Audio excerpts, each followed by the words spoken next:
Yo, it's Brian here. Today, I'm going to be talking about the San Francisco 49ers. As always, not doing a top 3 video. This time, talking about the NFC West and the state of the division post-draft. Going to be comparing these teams to the 49ers. The following teams, if you don't know already, that are in the NFC West is us, definitely. The Arizona Cardinals, the Seattle Seahawks, and LA Rams. Going to be talking about that. Going to be comparing each team in the division and doing my rankings at the end of the video on how I think each team is right now post-draft. Should be a fun one. One quick announcement. I am back on YouTube, hopefully full-time. Oh my gosh, it was a terrible feeling being sick for the past couple of days, not being able to make videos for you guys.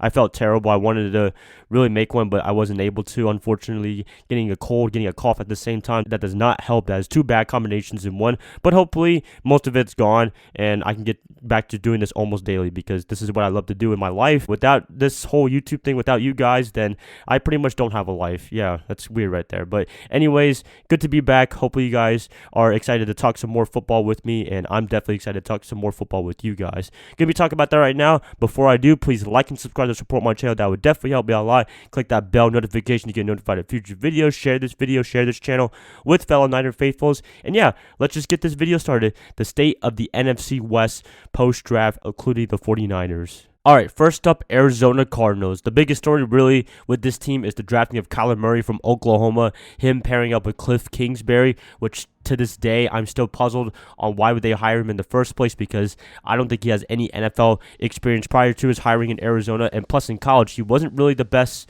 proven coach in college. I mean, his record was about 35-40 at Texas Tech. That wasn't anything impressive, although he's coached some quarterbacks that are in the NFL right now, like Patrick Mahomes and Baker Mayfield. But other than that, nothing too crazy right there. To get an unproven guy that hasn't really done anything in college well and that hasn't really had any NFL experience, why would you hire this guy in the first place? I'm kind of questioning the hiring of this by Steve Keim and Michael Bidwell. Keim, he looks like he should be gone by now because he looks like he has no idea what he's doing in that front office as a general manager. If I'm the Cardinals, I would clean house in a year or two with this whole front office thing, because the front office, they look pretty clueless in my opinion. Anyways, back to the roster. Kyler Murray, he's the biggest known guy right there. David Johnson should be coming back from his injury. You also got Hakeem Butler. A lot of you guys wanted him in San Francisco, but he got drafted by the Cardinals in the 4th round. There you have it right there. We're going to have to deal with him for 2 years every year. You got Larry Fitzgerald, the veteran wide receiver. Also Christian Kirk. He showed a little bit of promise last year with Josh Rosen, but Rosen's not there anymore. Defensively, they look like they have some nice talent. They did pick up Terrell Suggs from the Baltimore Ravens. I don't know if he's going to be the same player that he was in Baltimore. I mean, he's getting up there in age, but even then, his leadership, like Richard Sherman is doing right now in San Francisco, that could be very beneficial to them. You also got Chandler Jones. He's a pretty good player. Patrick Peterson, the cornerback position, I don't know what's going on with him. He wanted out during the season, and I still think he wants out this season, so we'll see what happens right there. Robert Alford from the Atlanta Falcons, nice free agent pickup right there. Byron Murphy from Washington, cornerback.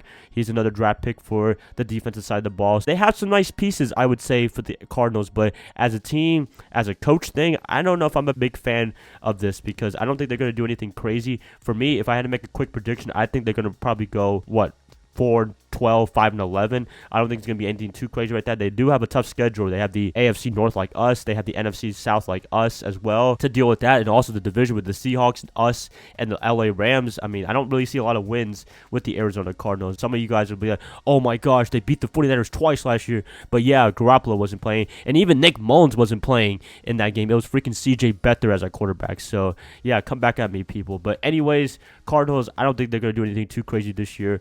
You know, for us, everything going well. Garoppolo, the quarterback, we should be able to sweep this team. We should be able to destroy this team, in my opinion, come this year. Murray, maybe he could be something in a year or two, but just for this year, I don't think the Cardinals as a team, they're going to be anything too crazy. Next up, the Seattle Seahawks. Russell Wilson, the biggest story this offseason. He got paid a lot of money. I don't know the contract details exactly off the top of my head, but I think he's one of the highest paid quarterbacks in NFL history. That's pretty impressive right there. Their running back crew, they're a really good crew.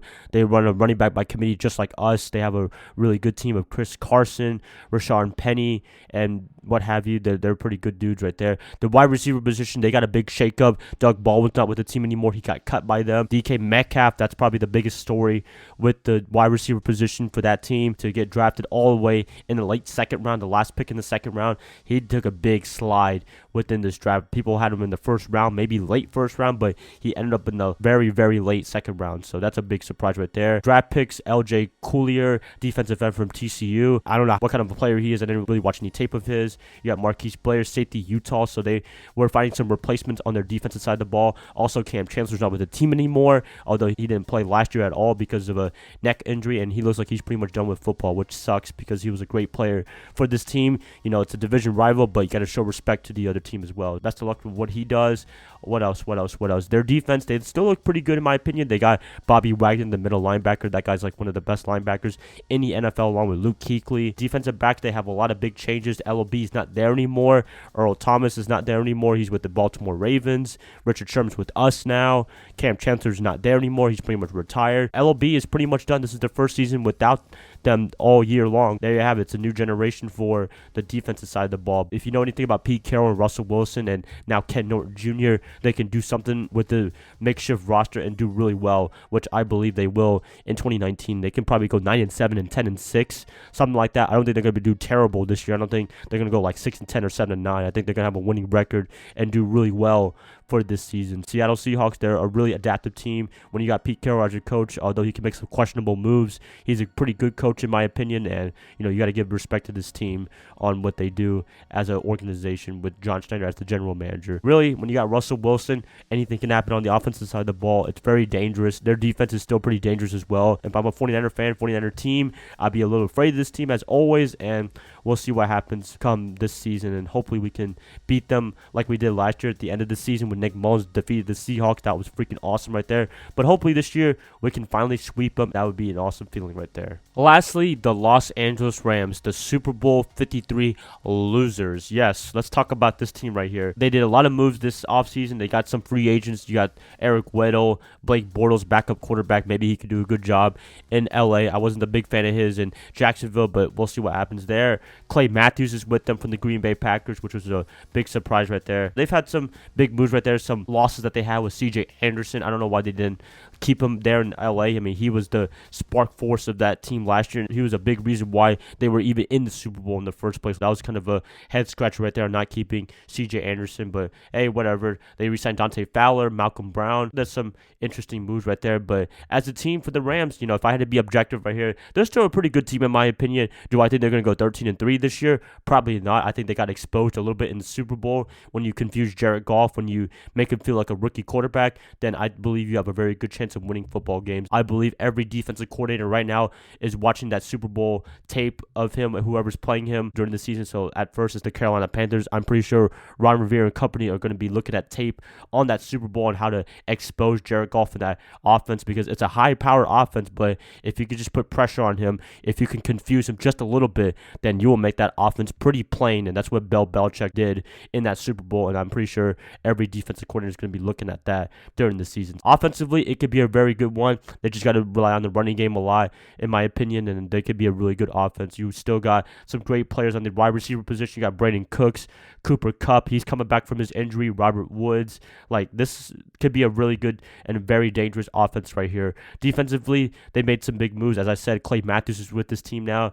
Ndamukong Suh is actually not on this team anymore. I forgot to mention that. But you still got Aaron Donald. That guy is the biggest beast you can find in that defensive line. Some players, Aqib Talib, Marcus Peters. Peters is finally emerging as a great cornerback again from his days with the Kansas City Chiefs. Early on, he was being very explosive, but when Talib came back, he was a really good cornerback. Eric Weddle's with this team now, so that's pretty dangerous right there. Overall, the Rams, I think they're still a pretty good team. If I had to talk objective right here, do I think they're going to go 13-3? Again, probably not. I think they're more of a 10-6, 11-5 team in my opinion. We'll see what happens, but yeah, the Rams, they're still a competitive team, and you got to take them pretty seriously. Although it's funny to see them only score 3 points in the Super Bowl. Ha ha ha. Anyways, guys, long evaluation right here. If I had to rank the NFC West teams in order from 1 to last, I'd probably put the Rams at number 1 just because of the fact they're still the number 1 team in the NFC West. They got to be dethroned to be the worst team, I guess you want to call, in the NFC West. So they're still number 1 in my opinion. Number 2 is a toss-up between the 49ers and Seahawks. You can either put them at number 2 or number 3, although it's a very close number 2, number 3. But for me, I'll put the 49ers just a little bit ahead of the Seahawks just because of the fact that Seahawks, they've had some big losses like Doug Baldwin. I think that's going to be a very big loss for them, for Russell Wilson to have a good target too. And the 49ers, I think they got very, very good on the defensive side of the ball with the additions of D Ford, Kwan Alexander, and Nick Bosa.